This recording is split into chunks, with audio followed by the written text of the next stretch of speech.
Do you look at your mountain of goals and feel stuck? Or have you already achieved great things and yet you know there's still more? Then you've come to the right place. We're here to offer practical tools and tangible strategies to change your mindset. And challenge you to produce a life beyond the norm. I'm Nate. I'm Laura. Welcome to the Transcendence Podcast.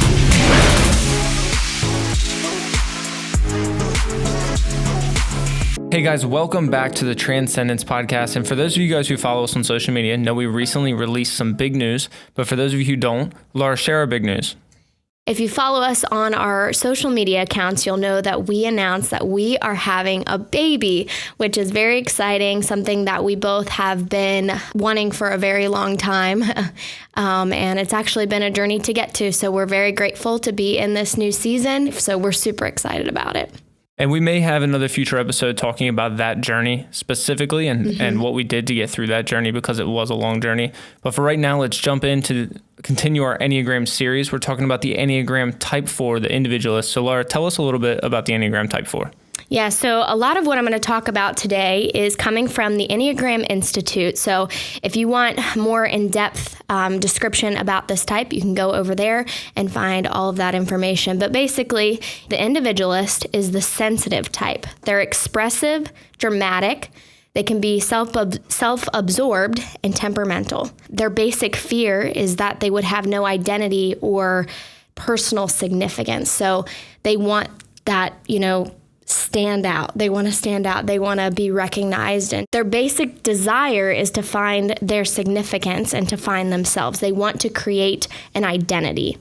So as far as their key motivations go, they want to express themselves and their individuality, to create and surround themselves with beauty, to maintain certain moods and feelings, to withdraw to protect their self-image, to take care of emotional needs before attending to anything else, to attract a rescuer. So Nate, why don't you tell us a little bit about their deadly sin? Yeah, so like we've been talking about, all of the Enneagram types have what they call a deadly sin. This is something that they can turn to very quickly. And for a 4, that's envy.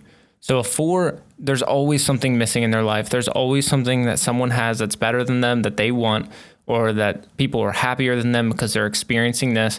There's always something missing, and they always try to look to fill that void. So next, I'm going to read a little excerpt from What It's Like to Be a 4 from The Road Back to You by Ian Cron. It says, "I like things that are unconventional, dramatic, and refined.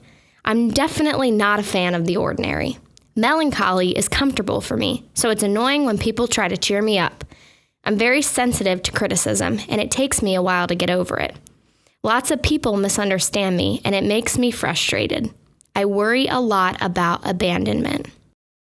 So some examples of 4s throughout history are people like Johnny Depp, or people like Anne Frank, or Edgar Allan Poe. A lot of artistic people, a lot of people who are either creative writers or people that are in some form of actor or actress. You'll see a lot of them be type 4s because they're so expressive and because they're so creative. Yeah, one of the biggest strengths of a type 4 is their creativity and their ability to they're the type to just constantly have new creative ideas always evolving in their mind. Yeah, type 4 is going to live a lot in their imagination, which can be a huge strength when it's controlled and when it's used to create new ideas and create value in the world, but can sometimes be a hindrance too whenever it holds them back, which we'll get into that later when we talk about healthy and unhealthy. So the Enneagram Institute says that healthy 4s are going to be honest with themselves. They're going to own their feelings. They're going to look at their motives and their emotional conflicts and needs without denying or brushing over them. They're going to be really real with where they're at. Mentally and physically, all of the above. They will also be willing to reveal those personal and sometimes embarrassing things about themselves because they want to discover who they are at their core and come to terms with their feelings. So healthy 4s are going to be really in tune with their feelings because they are one of the most emotional types out of all of them. So yes, 4s definitely see themselves as different from other people. They see themselves as the unique type, but they really don't want to be alone. They may feel socially awkward or even maybe a little self-conscious at times, but they deeply want to connect with the people around them. They deeply desire to have that intimate connection with the people in their life. But they don't want to just have a connection with somebody. They want people to understand who they are. Right. And that's what they try to do, is they try to figure out who they are, but oftentimes get lost in what other people have and who other people are. Mm-hmm. So sometimes 4s can run into a rut of having negative self-image and even low self-esteem. And sometimes you were talking about earlier about having that fantasy.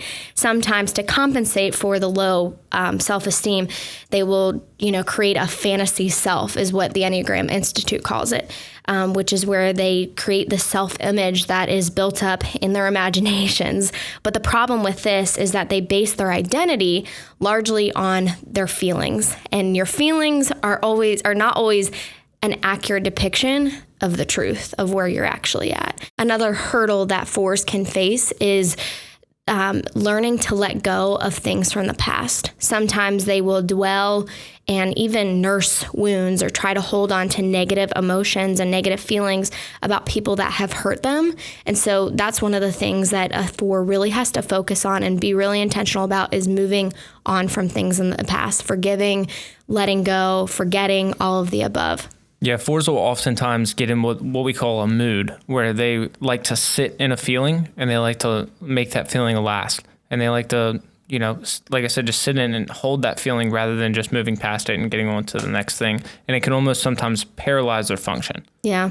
And also 4s are definitely one of the most aware types of their personal differences and even deficiencies. So they are going to be super aware of the differences between you and I, what I have, what you don't have, or what you have and what I don't have. They're going to be the one to recognize that right away, which sometimes is a good thing because you can see that and go, oh, wow, I can utilize your strength where I lack weakness.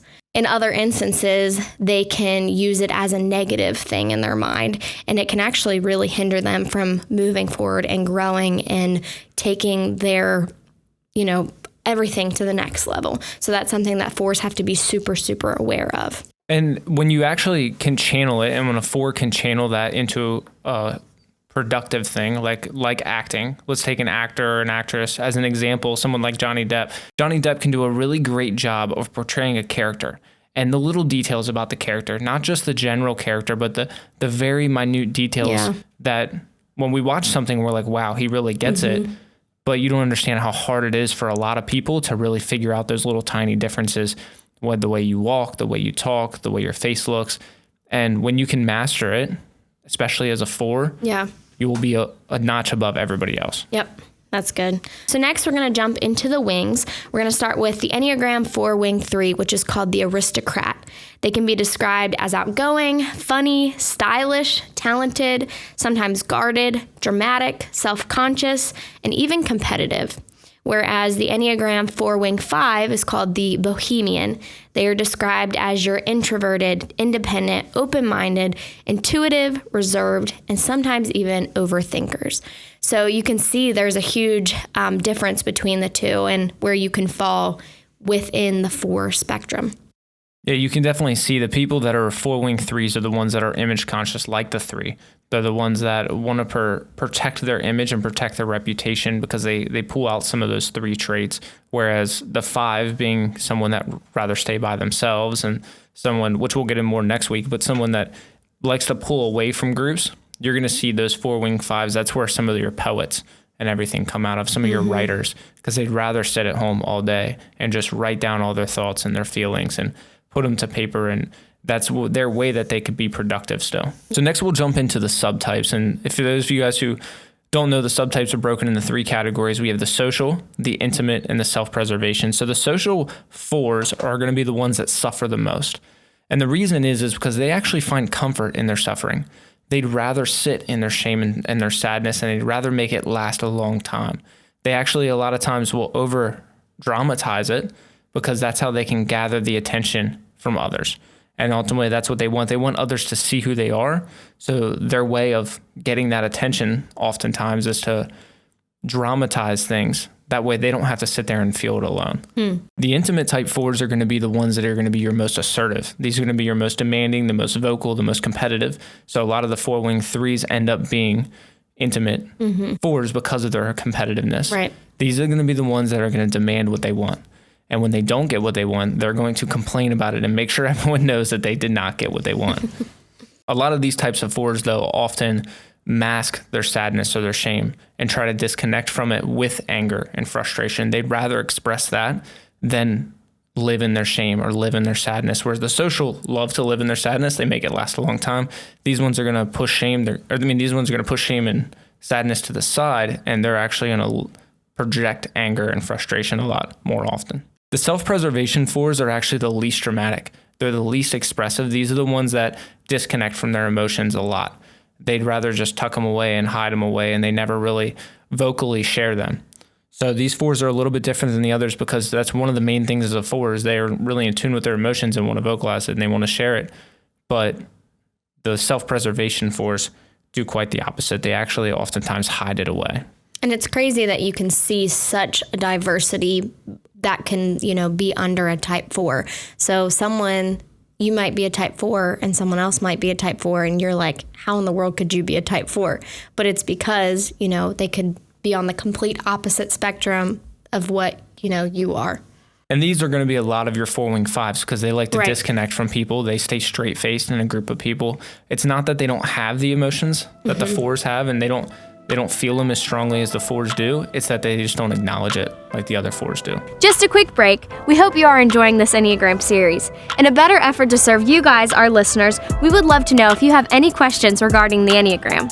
In just a few short weeks, we will be hosting a Q&A right here on YouTube about the Enneagram. So if you do have any questions, make sure you drop them in a comment below. Now, let's get back to the episode. Now we'll jump into the grouping. So the intelligence centers, they actually share this with the 2s and the 3s. So we've been spending a lot of time on this the past couple weeks. The 2s and the 3s are the shame or the heart triad. These are the ones with their feelings. And the 4s, like we said, are the most probably in tune with their feelings out of all of them. These are the ones that don't always know what to do with shame or sadness. And they don't always react properly with shame or sadness. So the 4s, the way that they differ than the 2s or the 3s is the 4s often look for ways to be different. Where the 2s will look for ways, to help people to feel their sadness so they can push it to the side. The 3s look for tasks to do so they act like they don't have any emotions or have any sadness or any bad emotions. But the 4s are going to look for ways that they're different. Like we said earlier, they are going to create some moods. They're going to use their emotions to put up a wall. That wall is to protect themselves from rejection, from abandonment, like we talked about earlier. They use their emotions as a safety guard and as something that they can express loudly. Yeah. So like I said, with especially the social type 4s, they like to over-dramatize their feelings because if they over-dramatize their feelings, they can bring more people in on it. They can bring more attention to it so they don't have to sit in it alone. Because when you sit in a feeling alone, you oftentimes feel it a lot deeper. You oftentimes feel sadness or anger a lot deeper when you let it bottle up. So they prefer to just bring as many people and get as much attention on it as possible. Next, we're going to talk about the harmonic group. So the harmonic group, they actually share with the 6s and the 8s. So with you being a 6 and me being an 8, we're also going to deal with conflict in a very similar way because the harmonic group is how do we deal with conflict? And they oftentimes deal with conflict in a reactive way. So 4s react by withdrawing. They want to find a rescuer. Oftentimes, if they're in a conversation where there's a disagreement and it's not going their way or they feel like there's more people on the other side, they will shut down the conversation. They will try to eliminate the conversation. They'll try to move out of the conversation. They'll just say, okay, I'm done, move on. Let's get to the next thing. And sometimes enter one of their moods. They want everyone to acknowledge the fact that they are not happy, but they also don't want to sit in that conversation because they feel that they're the only one. Or they'll look for a rescuer to bring in to help them. If there's someone there that they think can help their conversation, they'll oftentimes use them and try to prod at them to join in to try to get their point across. So next we'll jump into the Hornevian group. They actually share this with the 9s and the 5s. And for the Hornevian group, it's the way that they react with others to get their needs. So what they do is they withdraw from others as they are the withdrawn group. They withdraw from others to try to get what they desire. And for a 4, that's attention. That's bringing attention again to what they want. If they're not getting any attention, they'll oftentimes withdraw and see if people will acknowledge the fact that they're withdrawing or shutting down to try to regain that attention. The pros of this group, altogether, the 5s, the 9s, and the 4s, they're all very creative. They're all very imaginative. Mm-hmm. They all can come up with new ideas and brilliant ideas. The cons of this group is they oftentimes can't work in large groups because they're so withdrawn. When it gets too many people, they oftentimes just shut down and they stay in their lane. They get overwhelmed. They do what they have to in the group, but it doesn't let them express their creativity. Right. They do a lot better in smaller groups or one-on-one with people that they really trust, or sometimes even working by themselves. Mm-hmm. Now we'll jump into the different health levels of the Enneagram Type 4. So an Enneagram Type 4, when they are healthy, they are profoundly creative. And I think we've expressed that a lot in this. They can come up with the best ideas. They can become the best actors, the best actresses, the best writers, the best artists. They are profoundly creative, and they can actually find a way to transform their experiences and create value, universal value. So value for everybody, not just for them or the people around them. They create universal value from their experiences. Just like a hit song that someone went through a tough time, they created universal value. They created value for a lot of people based off of their one experience. That is a 4 at their best. Yep. Connecting with other people. They oftentimes become more highly personable. They're a lot faster to network with people and to talk to people when they're in a healthy level because they're more self-confident. They're more self-assured. They're more self-creative. They understand themselves. And when they can understand themselves, they're not worried about pulling it from everybody else and pulling that affirmation from everyone else because they get it within. The average 4s are still very creative. They still take a romantic orientation to life. They still have a heightened reality, meaning they oftentimes live in a fantasy. They live in an imaginative state, but they can also become hypersensitive. They can also become offended very easy, and that's when they get in their moods that we talked about. A healthy 4 is going to eliminate the moods because they're going to be able to address their feelings or their differences and be able to move on really quickly. Whereas an average or unhealthy 4 is the ones that are going to sit in the mood, especially for a long period of time. And when I'm saying long period of time, some of these moods for some of these, especially unhealthy 4s, can last weeks, can last months. It's not, oh, they're going to be pissed off for 10 minutes. No, they're going to dwell and sit in this as long as possible. But that's an unhealthy or a low average. They also can become unproductive. So an unhealthy 4, if a dream fails, they often become very self-angered. They often become very, critical of themselves and almost reach a state of depression. And since a lot of 4s create their action based off of their emotion, and a lot of their actions fueled by their emotion and their feelings, and a healthy one, that feeling of joy and creativity, which are really healthy emotions that you want to live in, fuels them. With an unhealthy 4, they shut down because when those emotions are not fueling their action, they become unproductive and they become very dependent on others to carry them through life. And actually the stress number of a 4, when they're under stress or when they're and reaching that unhealthy point of a day or of a week or of a month, when they're unhealthy, they demonstrate the unhealthy traits of a 2. So they become clingy, they become overcommitted, they become overly dependent, and can't think for themselves. When they're in a healthy state and they're going towards their growth number is actually the 1, you're going to see they become more objective. You're going to see they become more principled. You're going to see that they actually become more self-disciplined to get done the things that they have to do, and they're going to do them the right way. Now, Laura, share a couple of personal growth tips for the Enneagram Type 4s. So for the Enneagram Type 4s, we've talked about how they are probably one of the most creative types, and they're really good at coming up with new ideas and taking things to the next level. But one of the things that they can struggle with is actually executing them. So, if you are a 4 listening to this, I encourage you, if you have a new idea, whether it be something, within your line of work or something that you're wanting to get into, a hobby or, a new endeavor that you're wanting to start, just go for it, execute it, take action, because sometimes you can sit there and fantasize and actually never end up getting anywhere in the physical. It's all mental. So that would be my first point. Second, I would say try to pay less attention to your feelings, which can be very hard for a Type 4. But the reality is they're not a true source. They're not going to give you an accurate depiction of where you are. So try to eliminate the need to go to your feelings to base where you're at. Yeah, your feelings are a communication to yourself, and that's all they are. Don't let your feelings control your actions. You can let them fuel your actions. Yes, when you're enjoying your creative, when you're in that creativity spot, go ahead and put pen to paper, start writing down your ideas, start executing like Laura said, but don't let your emotions control you. See, feelings and emotions, it all roots down to 5 different emotions, and they only last for 90 seconds at a time. Yeah. You fuel them, they last longer. But if you don't fuel an emotion or a feeling, it only lasts for 90 seconds. Now, Right. At the end of our self-awareness series, after the Enneagram and after a couple more episodes, we're going to talk about emotional intelligence and how we can listen to our emotions, because it's not about controlling them Right. or acting like you don't have them.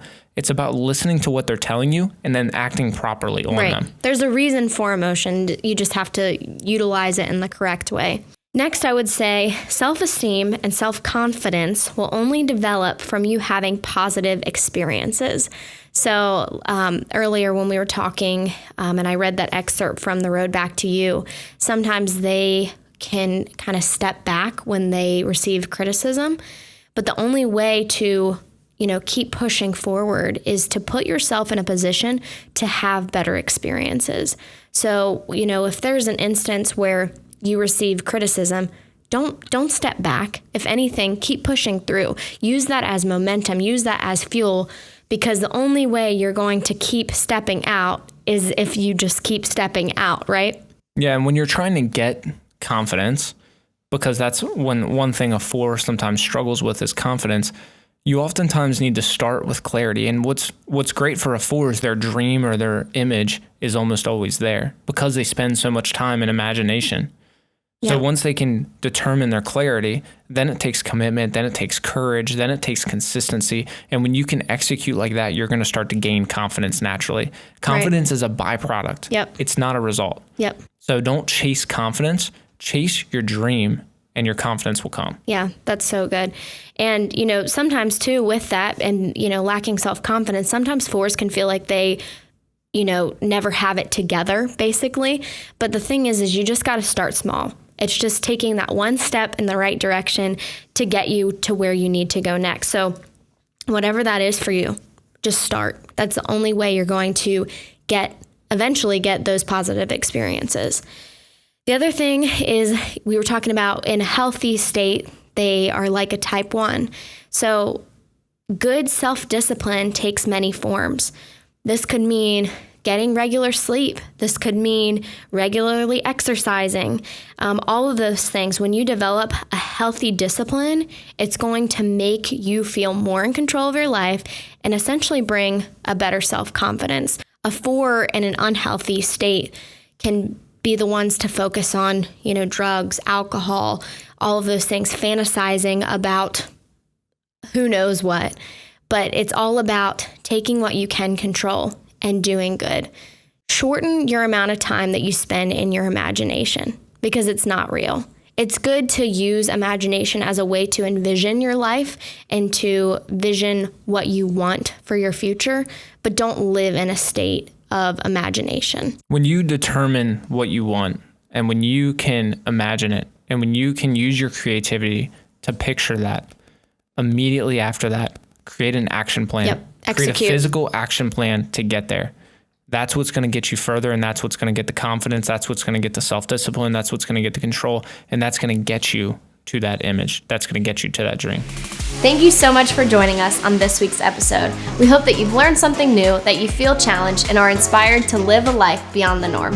If something in this episode stuck out to you, be sure to screenshot the podcast, post it on Instagram, and tag us in it.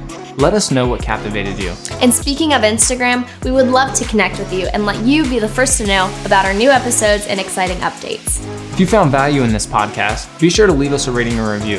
This will allow us to expand our reach and let others know that they can benefit from this podcast as well. We appreciate you spending your time with us, and we can't wait to be with you again soon. Join us next time as we continue to live a life beyond the norm.